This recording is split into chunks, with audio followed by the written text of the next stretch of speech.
انسان څوک دی؟ لیکوال سید اصغر هاشمی، لوستونکی حامد حقمل. د کتاب له پاڼو. د اور ټپ تداوي کیږي، خو ځینې انساني د ننني ټپونه جوړښت نه لري. که اور انسان ته زیان رسوي، په حقیقت کې عقل او پوهه نه لري، او دا کار یې غیر ارادي عمل دی. یعنی د اور په زیان رسولو کې اختیار له اور سره نه دی.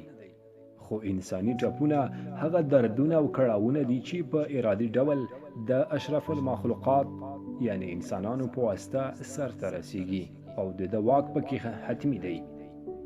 د جبر او اختیار په فلسفه کې اختیار انسان ته ورکړل شوی چې له نور انسانانو سره ښېګڼې کوي، او که ستونزې ورته پیدا کوي، خو له دې اختیاره ډېر انسانان بده ګټه اخلي.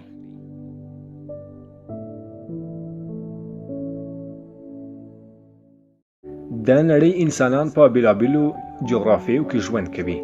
د ټولنو ټولنیز ارزښتونه یو شان نه دي، او د بېلابېلو والدینو پیدا او ارثي ځانګړنې توپیر لري.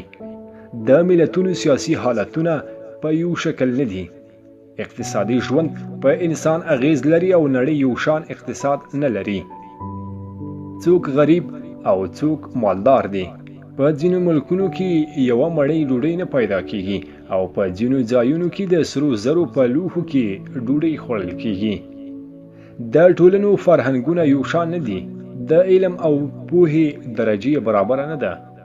د انسانانو د ننني رغښتونه یعنی جوړښتونه توپیر لري، نو ځکه نشو کولای چې د انسانانو له داخلي تاثیراتو خبر شو. انسانان هغه معلول هستی دي چې د پورته لاملونو پر بنسټ بېلابېل خواوې خپلوي او انسان پیژندنه ستونزمنوي. نو ځکه زه هم نه پوهیږم چې انسان څوک دی.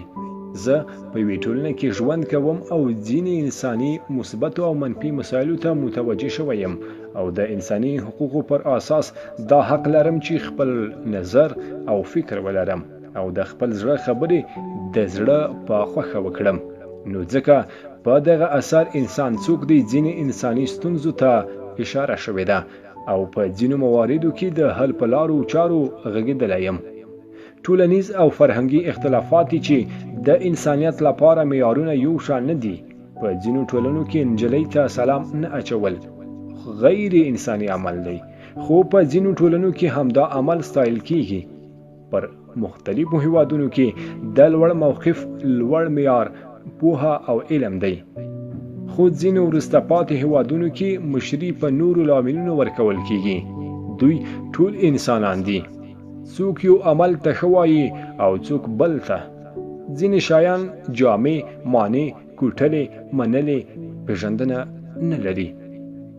نو په داسې مسایلو بحث د یو فکر او زاویې وي، او دا چې فکرونه یو شان نه دي. انساني داخلي جوړښتونه توپیر لري، ټولنې توپیر لري، او هر انسان د بېلابېلو ارثي خصوصیاتو درلودونکی دی. نو په داسې مسایلو بحث بیا هم زما د پورته خبرو په تایید اسانه نه دی. د یو عالم نه چا پوښتنه وکړه ادب څه معنا؟ په جواب کې ویل که ووایم چې پوهیږم نه پوهیږم، خو که وایم چې نه پوهیږم نو نه پوهیږم. د ځکه دا جواب ورکړ چې ادب لکه انسان د بېلابېلو لاملونو پر بنسټ بېلابېلې خواوې خپلولی شي. د روسي ژبې پیاوړی لیکوال لیف تولستوی د هنر پیژندنې په اړه لسګونه کاله هڅې او څېړنې وکړې، خو بیا هم داسې پایلې ته ونه رسید چې د ټولو له خواوو یو شان منل شوی وي. د شعر پیژندنې په اړه هم ټوله نړۍ په یوه خوله نه ده، ځکه چې شعر د انسانانو په واسطه رامنځته کیږي. انسانان یو شان داخلي تاثیرات نه لري، په یوه ځانګړې ټولنه کې ژوند نه کوي. د انساني ژوند دورانونه یو شان نه دي، او داسې نور په لسګونو لاملونه دي چې شعر په اړه ډول ډول نظرونه دي. استیتیک پیژندنه یعنی ښکلا پیژندنه په ورځني ژوند او ادبیاتو کې د ټولو انسانانو لپاره یو شان نه ده. څوک یو ډول ښکلا خوښوي او څوک بل ډول. د چا شنې سترګې خوښیږي او د چا تورې. په افریقا کې د انسانانو لپاره ډیر تور رنګ د ښکلا د لوړو معیارونو څخه دی، خو په افغانستان کې سپین رنګ.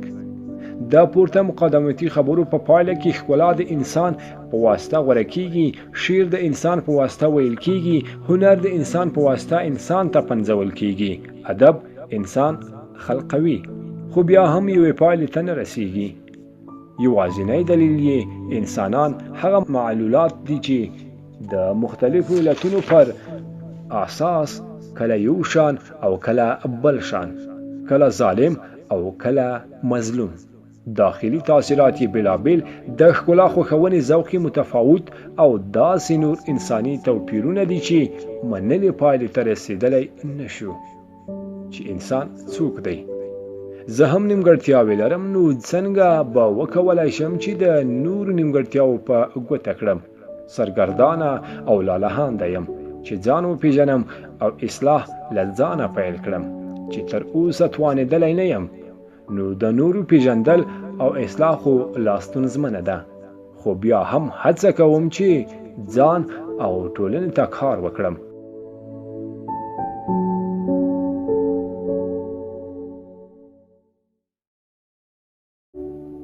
په دنیا کې ډیر شیان پیژندل کیږي، خو د څه شي پیژندل چې ستونزمن دي هغه انسان دی.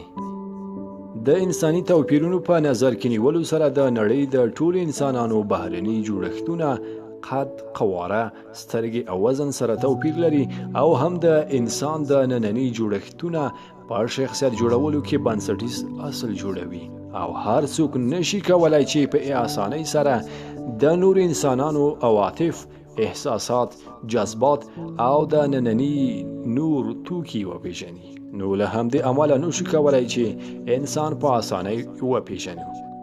د ښه انسان پیژندلو لپاره د سیرت په اړه پوهاوی اړین دی، نه صورت. که مخالف جنس ته د ښکلا لپاره دنده ورکوو، د مالدار صفت د پیسو لپاره کوو. په سپینو جامو کې د هغه چا عزت کوو چې د خلکو د تیر ایستلو لپاره د اسمان په شان کله شین او کله وریځ وي. همدارنګه داسې نور لاملونه ظاهري جوړښتونه دي چې که د انسان د پوهې او شعور کچه لوړه وي، د ظاهر پر ځای د انسان قیمت د باطن په نظر کې نیولو سره تلي. په لوی غره کې د قیمتي کاڼو پیدا کول، صیقل کول، ترې استفاده کول او اصلیت معلومول آسان کار دی، خو د یو ښه انسان پیژندل آسان کار نه دی. د همدې کاڼو د جوهر معلومولو نه د انسان جوهر معلومول ستونزمن کار دی. په مرغانو کې اصل او کوټه شته. د اصلو مرغانو پیدا کول او نیول او همدارنګه د دغو مرغانو لوړه بیه په دې دلالت کوي چې په حیواناتو کې هم اصیل شته، او د داسې مرغانو ارزښت د اصلیت پر بنا او بنسټ ټاکل کیږي. په انسانانو کې هم اصیل او کم اصل شته چې پیژندل یې آسان کار نه دی، خو کله کله په اصیلو کې کم اصل او کم اصلو کې اصیل هم پیدا کیږي. آسمان په یوه حال نه وي، شین شي، میوې پخوي، وریځ شي، بارانونه وروي، او کله کله غلی او واورې هم وروي. ډیری انسانان په یو حال نه دي. کله د مسجد په کونج کېناست نصیحتونه کوي، او د شپې د میوو پیالې ډکوي، او سبا پر حرام اخته د غریب او بیچارهو نه رشوتونه اخلي. یو انسان دی. کله ملا او کله بالا شي چې د داسې انسانانو پیژندل د وګړ پیژندنې متخصص هم نشي کولای. بیت دی وایي د لیوانیانو نیکمار ښه کملا ښه دی، تن د زهرو ډک ښه دی، که زړه ډک د بالا ښه دی. په سپینو جامو کې ځینې داسې تور زړي انسانان شته چې زړونه یې له بالا و ډک او د ولس په سترګو کې خاورې اچوي. که یو انسان د غره په څوکه ودرېږي او لاندې وګوري، نور انسانان ورته واړه ښکاري چې دا یو طبیعي اصل دی، خو په حقیقت کې دوی ټول کوچني نه دي، ځکه چې د دوی ظاهر په سترګو واړه ښکاري، خو د انسان باطن له لرې او نږدې په اسانۍ نه ښکاري. نو ځکه یې پیژندل آسان نه دی. انسان پیژندنه ستونزمنه موضوع ده چې دلایل یې زښته ډېر دي، خو د انساني دوه ګونو ښکلاو په نظر کې نیولو سره د انسان جوهر او اصلیت چې د داخلي توکو سره اړیکې لري د ارزښت وړ دی. د ظاهر پر ځای باطن ته متوجه شي او د مال، دولت، نسب، موقف، جنسیت او ځینې نورو بې معنا توکو پر ځای انساني معنا لرونکو شیانو ته ارزښت ورکړي.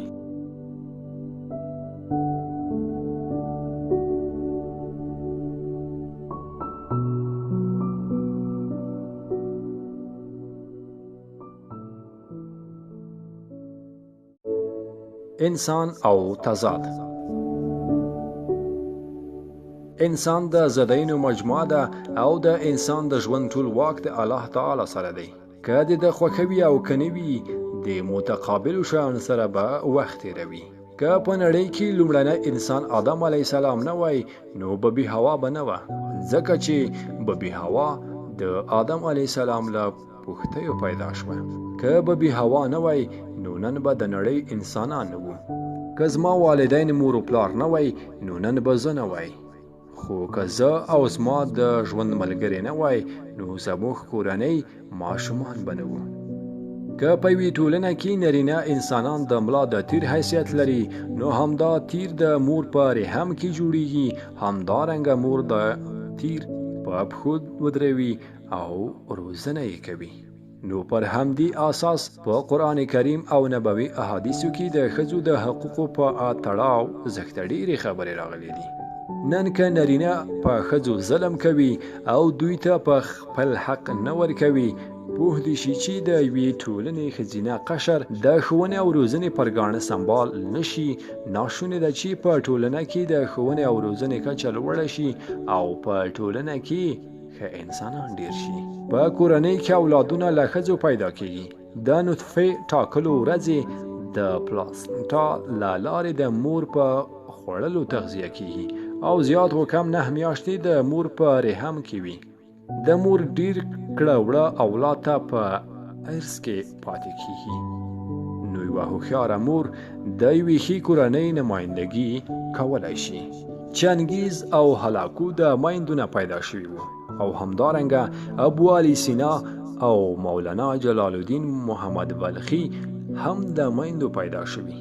په ټولنیز ډول د دوی په شخصیت جوړونه کې مور او پلار او په ځانګړي ډول مور اساسي نقش درلود. نو د نړۍ انسانان دي پر دې پوه شي چې ټول زداین د انسانانو د ګټې لپاره دي او په دې کې لوی حکمتونه پراته دي. کله چې انسان د ځان پیژندنې په مفهوم پوه شي نو بیا پوهیږي چې دی د ازدادو سره وخت تېروي او دغه زداین د په خیر دي. کله چې انسان په دې پوه شي چې زداین د په ګټه دی نو دغه د خودي ځان پیژندنې لویوالی دی. د ژوند او مرګ د فلسفې په بیان کې انجام و آغاز، هست و نست او بودی او نابودی زداین دي. د ژوند سره مرګ تړلی دی، د ژوند سره رڼا او تیاره، ګل او اغزی شته. د انسان مرګ د انسان د زیږیدلو د لومړۍ ورځې د هغه سره یو ځای پیدا کیږي او هر ساکښ به یوه ورځ له منځه ځي او مړ کیږي به. که یو انسان هر څومره قوي، عالم، فاضل او مالدار وي بیا هم مړ کیږي. مرګ په حقیقت کې د انسان ژوند دی. انسان باید خپل مرګ ته خفه نشي، ځکه د انسان ژوند وروسته له مرګ پیلیږي. که انسان دیندار وي او د الله تعالی په لورینې او پیرزوینې د جنت دروازې پر مخ خلاصې شي نو ژوند بیا هلته ژوند دی.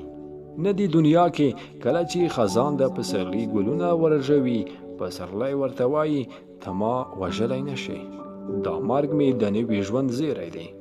نو له مرګ وروسته ژوند پیلیږي. که په ژوند کې ازداد نه وای وخت به په انسان نه تېرېده، ژوند به یې بې خونده وه. ځینې خلک وایي کاشکي ځوان وای.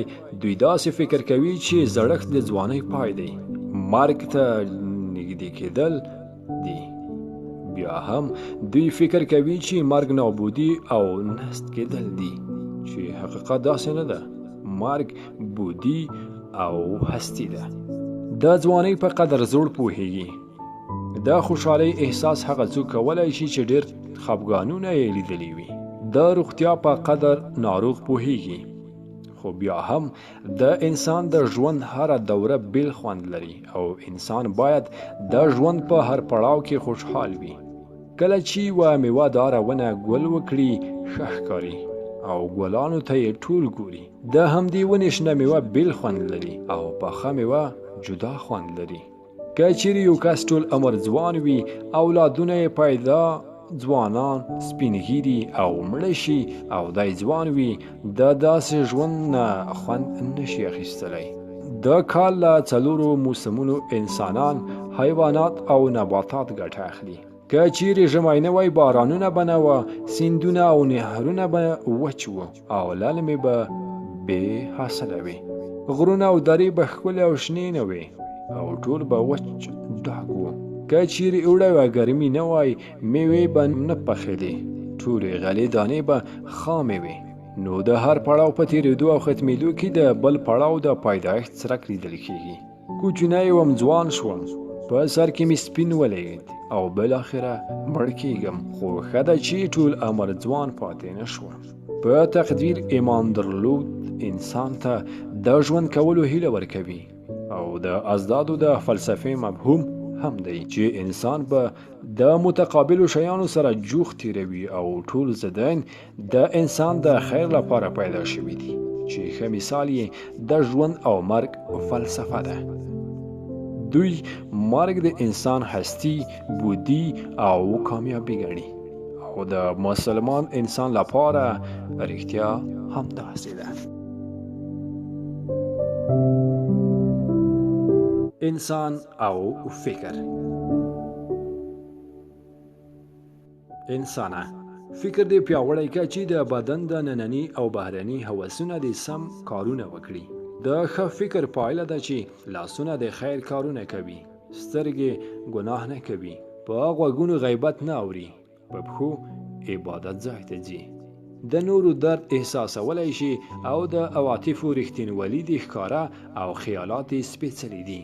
فکر او عقل دې چې بېلارې شي ټول بدن خراب کارونه کوي. نو ځکه فکري قوت انسان ته ډیره پیاوړتیا ورکوي او دغه قوت د نړۍ له ټولو قوتونو بهتر دی. که غواړئ چې لوی او نوموتی انسانان په انسانانو کې اوسئ، نو لوی فکر ولرئ او هیڅکله ځان له بندي مرغه مه بندي کوئ. هغوی چې د نړیوال فکر څښتنان دي ډیر ژر د خلکو زړونه نشي تسخیرولی او د عوامو په زړونو کې ځای نشي پیدا کولی، او هغه چې ورځنۍ خبرې کوي ډیر ژر د خلکو لخوا منل کیږي او هیریږي. څوک چې ژر د شهرت خاوند شي ژر له منځه ځي او هغه چې د وخت په تیریدلو نوم پیدا کوي د هغوی نوم تلپاتې وي. تیز بارانونه ډیر سیلونه راوړي او ژر تر ژره مځکه خړوبوي، خو ژر وچیږي. په مقابل کې هغه بارانونه چې ورو ورو او دوامداره وریږي د مځکې تل ته یې نه رسیږي او خطرناک وي. هو هغه افتخار چې په سختۍ لاسته راځي لذت یې ډیر وي. ډوډۍ او یخې اوبه هغه وږي ته خوند ورکوي چې په ډیرو تکلیفونو یې پیدا کړي وي او ښه ورته وږی او تږی وي. ډوډۍ او اوبه موړ ته خوند نه ورکوي. په ځینو ځایونو کې جسمي او بیروني ښکلاو ته ارزښت ورکول کیږي او بدن د ښکلا په نامه زښته زیات روزنځایونه لري او ډیر ځوانان په ډیرو لګښتونو خپل بدنونه جوړوي چې دې ته د بیروني ښکلا وایي. خو ځینو ځایونو کې بل ډول ښکلاو ته اړتیا ده او د بیروني ښکلا نه داخلي ښکلا ته ډیره اړتیا ده چې د هغې جملې د فکر ښکلا په نامه ډیر تمرین ځایونو ته اړتیا لیدل کیږي. که په سلګونو آثار ولولو، لوړې زده کړې سندونه ولرو، د عمر ډیر کلونه مو تیر شوي وي، خو د خپل علمي فکر څښتن نه اوسو، د فکری تمرین صلاحیت ونه لرو، نو کله به هم بریالي انسانان نشو. هر انسان مغز لري، خو د مغز سمپالل دي چې انسان ترې سمه ګټه اخیستلی شي. یو عالم وایي تر بې مغزه انسانه بې مغزه کدو هم ښه دی، ځکه چې له بې مغزۍ سره سره بیا هم مغزو ته ګټه رسوي. له ځینو کتابونو پرته د هر کتاب خبرې سمې نه وي، او د ځینو پوهانو مبارا د هر پوهان خبره د منلو وړ نه وي. نو ځکه په ټولګي کې زده کړیالانو ته وایم چې زما ټولې خبرې سمې نه دي او نه د کتابونو نه. له همدې امله کوښښ وکړئ چې د خپل فکر څښتنان اوسئ. امام غزالی وایي چې فکر پوخ شي خبرې کمیږي. د دې وینا په تایید د یوې علمي موضوع په اړه لوستل او لیکل او ډیر فکر کول پکار دي. په ځینې کورونو کې والدین خپلو اولادونو ته وایي د پلاني په شان شه، او د بیلګې په ډول د نورو کورنیو ماشومان ورته ښیي چې دا سم کار نه دی. د انساني توپیرونو په نظر کې نیولو سره د نړۍ انسانان توپیر لري، نو پرېږدئ چې ستا د کورنۍ ماشوم په خپل خوښه فکر وکړي او فکر یې وروزل شي. په نړیوالو ادبیاتو کې هغه کسان کامیاب وو چې د منفرد فکر څښتن وو او کله هم د نورو په فکرونو پسې تللي نه دي او نه په دې فکر کې وو چې څومره خلک به د فکر مني. د ځینو پوهانو په فکرونو او نظر رشخند وهل شوی، خو اوس نړیوال پوهان دي او له لاسته راوړنو یې ټولنه ګټه اخلي. مولانا د فکری تفکر په اړه وایي: ای برادر، تو فقط اندیشه ای، ما بقیه تو استخوان و ریشه ای.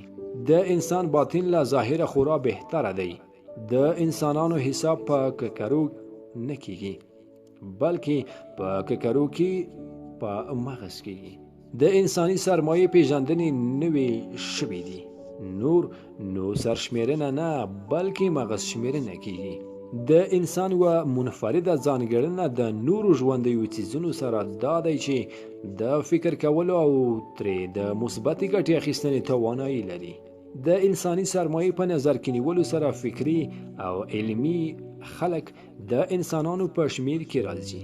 ډېر انساني مثبتې کړنې له فکر نه سرچینه اخلي. نو ځکه انسانان باید د ځان او ټولنې د خدمت لپاره په فکر کولو روږدی وي. د ذهني ځواک څپې تر ټولو حساسې او په پایله کې د هستۍ تر ټولو پیاوړې انرژي او ځواک دی.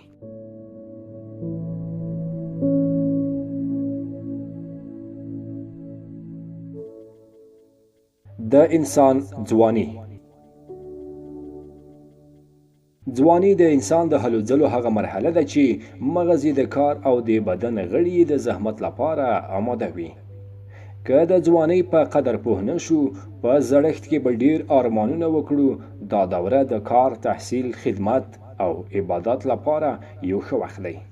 سړی چې زوړ شي د نورو احتیاج شي، ډیر وخت ناروغ او د نورو د اوږو بار شي. له انسانانو سربیره حیوانات، نباتات او جمادات هم ځواني او زړښت لري. ونه چې ځوانه وي ښه سیوری کوي، شاخونه یې په خپل وخت له میوو ډک وي او ښکلا ورسره وي. همدا ونه چې زړه شي، چینجي یې وهي، ناروغه شي او بالاخره تنه یې وروسته له لرګیو یې هم ګټه نه اخیستل کېږي. د ونې د خدمت وخت هم د ځوانۍ مرحله ده. ځوان غویی ښه قلبه کوي او مځکې ښې اړوي. د دهقان د مځکې د کرلو او تخم اچولو وسیله ګرځي، خو برعکس زوړ غویی دا کار نشي کولی او قصاب یې د حلالولو لپاره اخلي. د زوړ مال غوښه خلک نه خوښوي او په مقابل کې د ځوان مال غوښه په لوړه بیه اخلي. باز په ځوانۍ کې خپل مالک ته ښه ښکار کوي، چې زوړ شي له کاره ولویږي. په جماداتو کې ځوان غر ښکلی وي او له تیږو یې ګټه اخیستل کېدای شي، او د زوړ غره تیږې پیکه او خوړل شوي وي او د ګټې اخیستنې نه وي. په هرې ټولنې کې د پرمختګ لاملان ځوانان دي. له دوی سره باید نوي او ځوان فکرونه وي. اصلي او حقیقي ځوان هماغه دی چې د ځوانۍ په مفهوم پوه وي. که دی ځوان او کارونه د زړو کوي، دې ته د ځوان په قواره او جزامت زوړ ویلی شو. ځواني د مټو د غټېدلو په معنا نه ده، نه د قد لوړوالي ته ویل کېږي او نه د عمر تېرېدل دي، بلکې ځواني د پوهې او فکر ده چې د ځوان او زوړ توپیر په همدې فکر کېږي. د عمر په لحاظ ډیر ځوانان د هغو شنډو ونو په شان دي چې میوې نه لري، په مقابل کې ځینې فکرمند ځوانان هغه مثمرې ونې دي چې د خپل فکر محصول د ونو خوږو میوو په شان ورکوي. ځواني د قد لوړوالی هم نه دی، ځکه چې د ونو قد هم ورځ تر بلې لوړیږي. ځواني د ښکلا په معنا هم نه ده، ځکه چې ډیر ښکلي شیان د هر چا په معیار پوره نه وي او هر ښکلی شی د هر چا په ذوق برابر نه وي. نو بیا هم وایم چې ځواني د فکر او پوهې په کار ده، نه د بدن د نورو غړو. د وخت په تیریدلو د انسان په دوه ګونو رغښتونو فزیکي او معنوي کې تغیرات منځته راځي. د جسمي کارونو لپاره ځواني خورا ښه وخت دی او د فکري او علمي لاسته راوړنو لپاره هم د ځوانۍ پیر مهم دی. نو ځکه ټول انسانان باید د ځوانۍ په قدر پوه او له وخته سمه ګټه واخلي.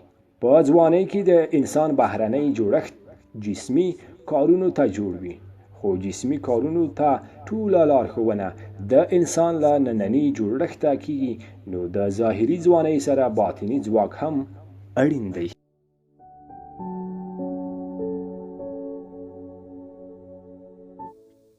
انساني جوړښتونه.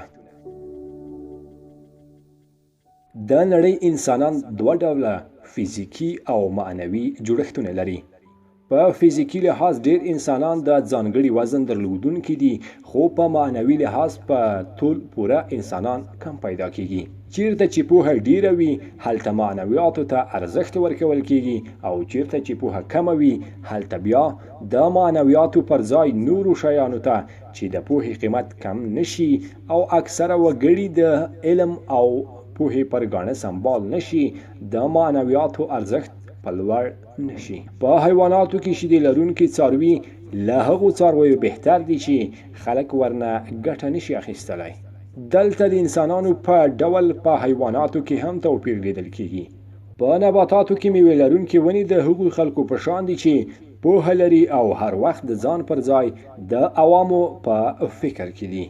په ټولې نړۍ کې په هغو انسانانو شمار کیږي چې پوهه لري او هغه انسانان چې پوهه نه لري د هغوی بې میوو ونو په شان دي چې له لرګیو یې هم ګټه نه اخیستل کیږي. د انسان جسمي کار د بیروني جوړښت او جسم سره اړیکه لري او فکری کار د پوهې سره فکری کار له جسمي کاره بهتر دی. که یو دهقان د غنمو کرلو لپاره ځمکه اړوي او یا نور جسمانی کارونه کوي او همدارنګه د پوهنتون استاد شاګردانو ته درس ورکوي او هر وخت په فکری او ذهني کارونو مشغول وي، دواړه کارونه دي، خو د دهقان له کاره د استاد کار بهتر دی. ټول نړۍ کې له جسمي کارونو فکری کارونو ته برتري ورکول کیږي. نړۍ فکری یرغلونه پیل کړي دي او غواړي چې په ټولو نړۍ کې د فکر په واسطه مشري وکړي. دوی پوه شوي چې د جسمي یرغلونو پر ځای فکری جنګونه کوي.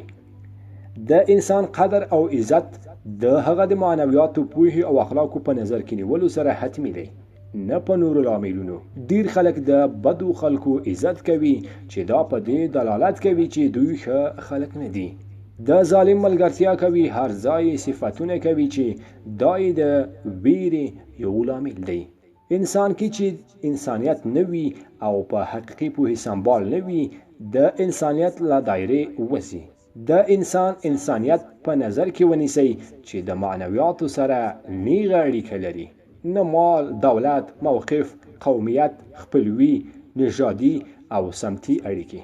د انسان په نوم ټولو خلک نومول کیږي او هر چا ته د انسان په نوم غږ کیږي، خو د انسانیت او شرافت ځانګړنې په ډیرو کمو کې موندل کیږي.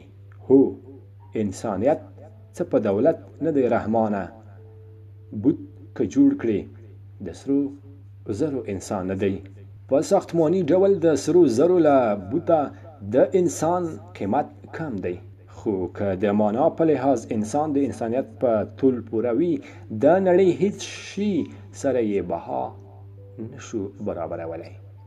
ځینې انسانان لوړ قیمت لري او په کلونو کلونو یې نمونه تلپاتې وي، خو د ځینو انسانانو بها دومره کمه وي چې په ژوندون او له مرګ وروسته یې هم ارزښت کم وي. انسانانو، که غواړئ چې پرمختګ وکړئ، د مادیاتو پر ځای معنویاتو ته ارزښت ورکړئ. د ناپوهو مشرانو پر ځای پوه انسانان مشران وټاکئ. د ګناهګارو پر ځای بېګناهو ته رایه ورکړئ. انسان همغه دی چې په ځان کې د خپل نوم انسان معنا پیدا کړي. دی د خیر ښېګڼې لپاره پیدا شوی او دنده یې انسانانو ته مینه ورکول دي.